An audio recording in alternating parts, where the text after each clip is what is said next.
सभी राम भक्तों को जय सिया राम। यह जो नित्य रामायण का चैनल श्री रामचंद्र जी के नाम से हमने प्रारंभ किए हैं, इसको अभी तक आप सब्सक्राइब नहीं किए हैं तो सब्सक्राइब कर लीजिएगा, क्योंकि इस दौड़ भाग के जीवन में निश्चित रूप से आप समय निकालना चाहते हैं कि आप भी रामायण का यह अध्ययन करें, लेकिन आपके पास समय नहीं होने के कारण हमने यह प्रयास किया है कि बाबा तुलसीदास जी ने जो रामचरितमानस की रचना की है उसे हूबहू आप तक हम प्रस्तुत करें। इसमें किसी प्रकार की हम अपनी ओर से एक भी शब्द जोड़ने की हिम्मत नहीं कर सकते और न ही हमारी इतनी सामर्थ्य है। इसलिए आप इस चैनल को सब्सक्राइब कर लीजिएगा और नित्य आप 2 मिनट का समय निकाल करके इस रामायण का आप श्रवण करके अपनी पुण्यवानी कमाइएगा। जय सिया राम। श्रोतातिविध समाजपुर ग्राम नगर दुहकूल, संत सभा अनुपम अवध सकल सुमंगल मूल। तीनों प्रकार के श्रोताओं का समाज ही इस नदी के दोनों किनारों पर बसे हुए पूर्वे गांव और नगर है, और संतों की सभा ही सब सुंदर मंगलों की जड़ अनुपम अयोध्या जी है। राम भगति सुर सरितहि जाई, मिली सुकीरति सरजू सुहाई। सानुज राम समर जसु पावन, मिले हूँ महानदु सोन सुहावन। सुंदर कीर्ति रूपी सुहावनी सरयू जी राम भक्ति रूपी गंगा जी में जा मिली।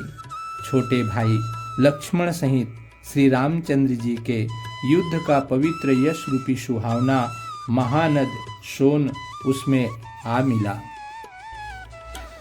जुग बिच भगति देव धुनि धारा, सोहति सहित सुबीरति विचारा। त्रिविध ताप त्राशकति मुहानी, राम स्वरूप सिंधु समुहानी। दोनों के बीच में भक्ति रूपी गंगा जी की धारा ज्ञान और वैराग्य के सहित शोभित हो रही है। ऐसी तीनों तापों को डराने वाली यह तिमुहानी नदी राम स्वरूप रूपी समुद्र की ओर जा रही है। इस कीर्ति रूपी सरयू का मूल मानस श्री रामचरित्र है और यह राम भक्ति रूपी गंगा जी में मिली है। इसलिए यह सुनने वाले सज्जनों के मन को पवित्र कर देगी। इसके बीच बीच में जो भिन्न भिन्न प्रकार की विचित्र कथाएं हैं, वे ही मानो नदी तट के आसपास के वन और बाग हैं। उमा महेश विवाह बराती, तेजल चर अगणित बहुभांति। रघुबर जन्म आनंद बधाई, भंवर तरंग मनोहरताई। श्री पार्वती जी और शिव जी के विवाह के बराती इस नदी में बहुत प्रकार के असंख्य जलचर जीव हैं। श्री रघुनाथ जी के जन्म की आनंद बधाइयाँ ही इस नदी के भंवर और तरंगों की मनोहरता है। बाल चरित चहु बंधु के, बनज विपुल बहुरंग। निप रानी परिजन सुकृत, मधुकर बारी बिह विहंग। अर्थात चारों भाइयों के जो बाल चरित्र है, वे ही इसमें खिले हुए रंग बिरंगे बहुत से कमल हैं। महाराज श्री दशरथ जी तथा उनकी रानियों और कुटुंबियों के सत्कर्म ही भ्रमर और जल पक्षी है। सीय स्वयंवर कथा सुहाई, सरित सुहावनी सोछ बिछाई। नदी नाव पटु प्रश्न अनेका, केवट सुकल उतर सभी बेका। श्री सीता जी के स्वयंवर की जो सुंदर कथा है, वही इस नदी में सुहावनी छवि छा रही है। अनेकों सुंदर विचारपूर्ण प्रश्न ही इस नदी की नावें हैं और उनके विवेक युक्त उत्तर ही चतुर केवट है। सुनी अनुकथन परस्पर होई, पथिक समाज सोह सरि सोई, घोर धार भृगुनाथ ऋषानी, घाट सुबुद्ध राम बरबानी। इस कथा को सुनकर पीछे जो आपस में चर्चा होती है वही इस नदी के सहारे सहारे चलने वाले यात्रियों का समाज शोभा पा रहा है।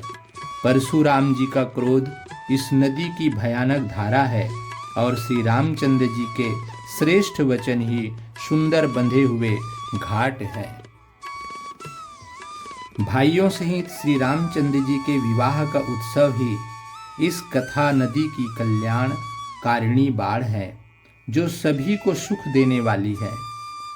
इसके कहने सुनने में जो हर्षित और पुलकित होते हैं वे ही पुण्य आत्मा पुरुष हैं जो प्रसन्न मन से इस नदी में नहाते हैं। राम तिलक हित मंगल साजा, परब जोग जनु जूरे समाजा, काई कुमति के कई केरी, परिजासु फल विपति घनेरी। श्री रामचंद्र जी के राज तिलक के लिए जो मंगल साज सजाया गया वही मानो पर्व के समय इस नदी पर यात्रियों के समूह इकट्ठे हुए हैं। कैकेयी की कुबुद्धि ही इस नदी में काई है जिसके फलस्वरूप बड़ी भारी विपत्ति आ पड़ी। समन अमित उत्पात सब, भरत चरित जप जाग, कलि अघ खल अवगुण कथन, ते जल मल बग काग। संपूर्ण अनगिनत उत्पातों को शांत करने वाला भरत जी का चरित्र नदी तट पर किया जाने वाला जप यज्ञ है। कलयुग के पापों और दुष्टों के अवगुणों के जो वर्णन है वे ही इस नदी के जल का कीचड़ और बगुले कौवे हैं। यह कीर्ति रूपिणी नदी छहों ऋतुओं में सुंदर है, सभी समय पर परम सुहावनी और अत्यंत पवित्र है। इसमें शिव पार्वती का विवाह हेमंत ऋतु है। श्री रामचंद्र जी के जन्म का उत्सव सुखदायी शिशिर ऋतु है। बर नब राम विवाह समाजु, सोमुद मंगलमय ऋतु राजु, ग्रीष्म दुसह राम बन गवनु, पंथ कथा खर आतप पवनु। श्री रामचंद्र जी के विवाह समाज का वर्णन ही आनंद मंगलमय ऋतुराज बसंत है। श्री राम जी का वन गमन दुस्सह ग्रीष्म ऋतु है और मार्ग की कथा ही कड़ी धूप और लू है। राक्षसों के साथ घोर युद्ध ही वर्षा ऋतु है जो देवकुल रूपी धान के लिए सुंदर कल्याण करने वाली है। रामचंद्र जी के राज्यकाल का जो सुख, विनम्रता और बड़ाई है वही निर्मल सुख देने वाली सुहावनी शरद ऋतु है। सती सरोमणि सिय गुण गाथा, सोई गुण अमल अनुपम पाथा, भरत सुभाउ सुशीलताई, सदा एक रस बरनी न जाई। सती शिरोमणि श्री सीता जी के गुणों की जो कथा है वही इस जल का निर्मल और अनुपम गुण है। श्री भरत जी का स्वभाव इस नदी की सुंदर शीतलता है जो सदा एक सी रहती है और जिसका वर्णन नहीं किया जा सकता। अवलोकनी बोलनी मिलनी, प्रीति परस्पर हास, भायप भली चहु बंधु की, जल माधुरी सुबास। चारों भाइयों का परस्पर देखना, बोलना, मिलना, एक दूसरे से प्रेम करना, हंसना और सुंदर भाईपना इस जल की मधुरता और सुगंध है। जय सिया राम। आरती विनय दीनता मोरी, लघुता ललित सुबारी न थोरी, अद्भुत सलिल सुनत गुणकारी, आस पियास मनोमलहारी। मेरा आर्त भाव, विनय और दीनता इस सुंदर और निर्मल जल का कम हल्कापन नहीं है, कम हल्कापन नहीं है, अर्थात अत्यंत हल्कापन है। यह जल बड़ा ही अनोखा है, जो सुनने से ही गुण करता है और आशा रूपी प्यास को और मन के मैल को दूर कर देता है। यह जल श्री रामचंद्र जी के सुंदर प्रेम को पुष्ट करता है, कलयुग के समस्त पापों और उनसे होने वाली ग्लानि को हर लेता है, संसार के जन्म मृत्यु रूप श्रम को सोख लेता है, संतोष को भी संतुष्ट करता है और पाप ताप दरिद्रता और दोषों को नष्ट कर देता है। काम कोह मद मोहन शावन, बिमल विवेक विराग बढ़ावन, सादर मंजन पान किए ते, मिटहि पाप परिताप हिए ते। यह जल काम क्रोध मद और मोह का नाश करने वाला है और निर्मल ज्ञान और वैराग्य का बढ़ाने वाला है।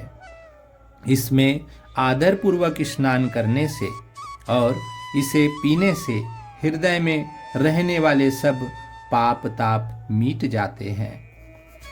जिन्होंने इस राम सुयश रूपी जल में अपने हृदय को नहीं धोया, वे कायर कली काल के द्वारा ठगे गए। जैसे प्यासा हिरन सूर्य की किरणों के रेत पर पड़ने से उत्पन्न हुए जल के भ्रम को वास्तविक जल समझकर पीने को दौड़ता है और जल न पाकर के दुखी होता है, वैसा ही वे कलयुग से ठगे हुए जीव भी विषयों के पीछे भटककर दुखी होंगे। जय सिया राम। मति अनुहारी सुबारी गुण, गन गनि मन अनुहाई, सुम सुमिरी भवानी शंकरहि, कह कवि कथा सुहाई। अपनी बुद्धि के अनुसार इस सुंदर जल के गुणों को विचार कर उसमें अपने मन को स्नान कराकर और श्री भवानी शंकर को स्मरण करके कवि तुलसीदास जी सुंदर कथा कहते हैं। जय सिया राम।